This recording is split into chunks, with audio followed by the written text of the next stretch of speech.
साथ सैयद आबिद हुसैन लाशारी साहब भी मौजूद हैं, जिनको जो है तमगा इम्तियाज़ मिला माशाल्लाह। तो इस पे जो है कंज़ा आप ही सवाल करेंगे सर। बिल्कुल, ये हमारे लिए बड़े फ़ख्र की बात है कि जब हमारे मुल्क के कुछ ऐसे लोग जो अपनी सलाहियतों को, जो अपने कारनामों को इस तरह पेश करते हैं कि उनको सराहे बगैर रहा नहीं जा सकता, तो वो बड़ा प्राउड मोमेंट होता है, ना सिर्फ उन लोगों के लिए बल्कि हम लोगों के लिए भी, क्योंकि ये हमारे यूथ का रोल मॉडल होते हैं जो हमें बताते हैं कि काम किस तरह होते हैं, किस तरह ज़िंदगी के मसाइल से लड़कर भी जीता जा सकता है। तो आबिद लाशारी साहब भी उसमें से ही एक है और इनको कल तमगा इम्तियाज़ से नवाजा गया, जो कि वाकई ही बहुत बड़ी बात है।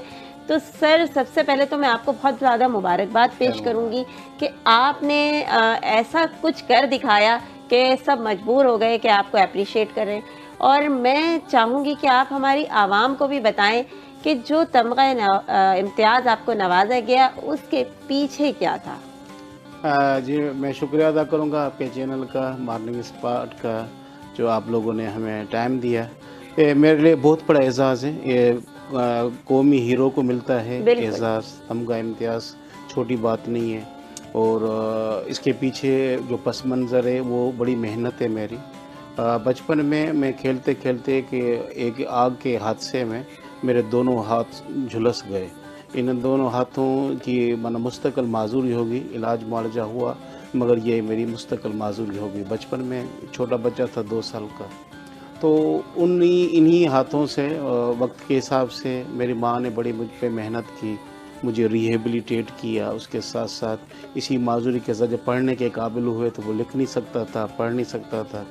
तो क्या है कि मेरे एक उस्ताद थे हाजी मोहम्मद बच्चल बुगियो साहब, एक सीनियर उस्ताद थे बड़ी उम्र के माशाल्लाह। उसने मुझ पे बड़ी मेहनत की है। जो 2 उंगलियां हैं मेरी, उसमें कलम पकड़ाने में उसने बड़ी मेरी मदद की और माशाल्लाह कलम वो कामयाब हुए और मैं पढ़ने के काबिल हो गया और मास्टर्स इन सोशियोलॉजी किया। जब मैं रिहेबिलिटेट हो गया तो मना मैं पढ़ने के काबिल भी हो गया, खाने पीना, कपड़ा पहना, अपना खुद इंडिपेंडेंट में हो गया। ये credit goes to my mother. वो थेरापिस्ट तो नहीं है, मगर आपको सब वो पता है कि बच्चे के लिए जो माँ सब कुछ होती है, सबसे बड़ी थेरापिस्ट माँ होती है दुनिया की। और माशाल्लाह वो समझती है कि बच्चा कैसे रिहेबिलिटेट होगा, इसको कैसे हमें इसकी नशोनुमा करनी है। तो माशाल्लाह आज देखें वक्त फिर चेंज आया, तब्दील हो गया। जो बच्चा खुद रिहेबिलिटेट हुआ, आज मेरे पास 700 से ज़्यादा बच्चे हैं जिनको मैं रिहेबिलिटेशन दे रहा हूँ। 5 मेरे पास रिहेबिलिटेशन सेंटर हैं जिनमें डाउन सिंड्रोम बच्चे, ऑटिज़म के बच्चे, सेरेब्रल पाल्सी के बच्चे, ऐसे बच्चे जिनको मुस्तकिल तौर पर ये बहाली की ज़रूरत होती है, physiotherapy, psychotherapy, speech therapy, occupational therapy. ये मेरे पास कोलैबोरेशन है गवर्नमेंट ऑफ सिंध का, डीपीडी डिपार्टमेंट है, हमारा इदारा NDA Pakistan, national disability and development forum, जो मैंने गांव गोड़ से शुरू किया था, आज उसकी एक ऑफिस इंटरनेशनल लेवल पे शिकागो में भी ऑफिस है। क्या बात है, कराची समेत इस्लामाबाद, मुख्तलिफ दीगर शहर जो हैं हमारे, वहाँ पे हम रिहेबिलिटेशन दे रहे हैं। लाड़काना, नवाबशाह, उसके साथ हमारे पास हैदराबाद है, गुलिस्तान है, जौहर है, गुलशन हदीद कराची है। देखें वक्त के हिसाब से एक माजूरी ज़रूर हुई, मगर एक मायूसी नहीं हुई, ना मेरे पेरेंट को ना मुझे।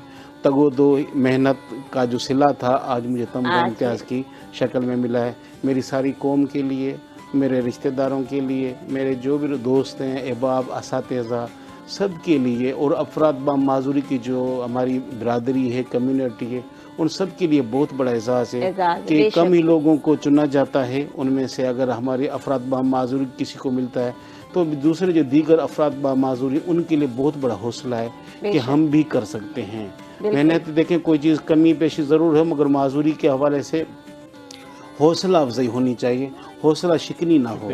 कल को हौसला शिकनी हो गया तो बंदा पीछे चला जाता है, भली माजूरी हो या गैर माजूरी हो।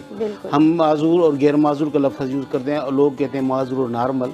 मैं तो कहता हूँ हम माजूर सारे नॉर्मल हैं, कोई मसला नहीं हमारा, और हम काम कर सकते हैं। सिर्फ क्या है कि हमें मौके नहीं मिलते कंट्रीब्यूट करने के लिए, डिलीवर करने के लिए। पोटेंशियल है हमारे माजूर में, मगर उसको पोटेंशियल नहीं मिलता, पोटेंशियल का मौका नहीं मिलता। पोटेंशियल होता है